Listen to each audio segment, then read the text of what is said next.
দ্বিতীয়বারের মতো ক্ষমতায় আসার পর থেকেই নানা ঘটনার জন্ম দিয়ে বিশ্বজুড়ে সমালোচনার ঝড় তুলছেন যুক্তরাষ্ট্রের প্রেসিডেন্ট ডোনাল্ড ট্রাম্প।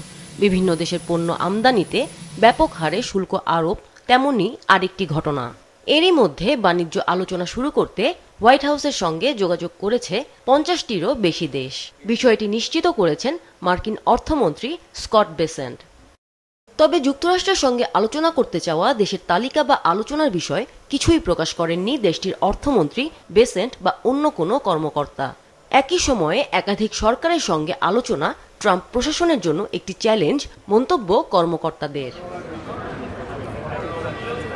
শুল্ক আরোপের প্রভাব পড়েছে মার্কিন পুঁজিবাজারেও। গত সপ্তাহে এই পুঁজিবাজার প্রায় $6 ট্রিলিয়ন হারায়।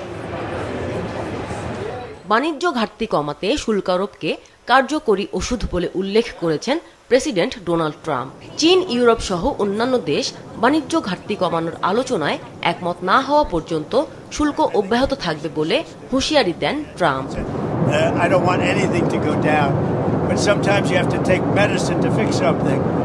তাইওয়ানের প্রেসিডেন্ট লাই চিংতে এরই মধ্যে যুক্তরাষ্ট্রের সঙ্গে আলোচনায় শূন্য শুল্কের প্রস্তাব দিয়েছেন। তাইওয়ানের কোম্পানিগুলো যুক্তরাষ্ট্রে বিনিয়োগ বাড়াবে বলে প্রতিশ্রুতি দেন তিনি। এদিকে ইসরায়েলি প্রধানমন্ত্রী বেনিয়ামিন নেতানিয়াহু ট্রাম্পের সঙ্গে বৈঠকে 17% শুল্ক থেকে অব্যাহতি চাইবেন। তবে 26% শুল্ক আরোপের বিরুদ্ধে ভারত পাল্টা ব্যবস্থা নেবে না বলে জানা গেছে। ইতালির প্রধানমন্ত্রী জর্জিয়া মেলোনি প্রতিশ্রুতি দিয়েছেন ইউরোপীয় ইউনিয়নের ওপর 20% শুল্ক আরোপের কারণে ক্ষতিগ্রস্ত ব্যবসাগুলো রক্ষায় পদক্ষেপ নেবেন।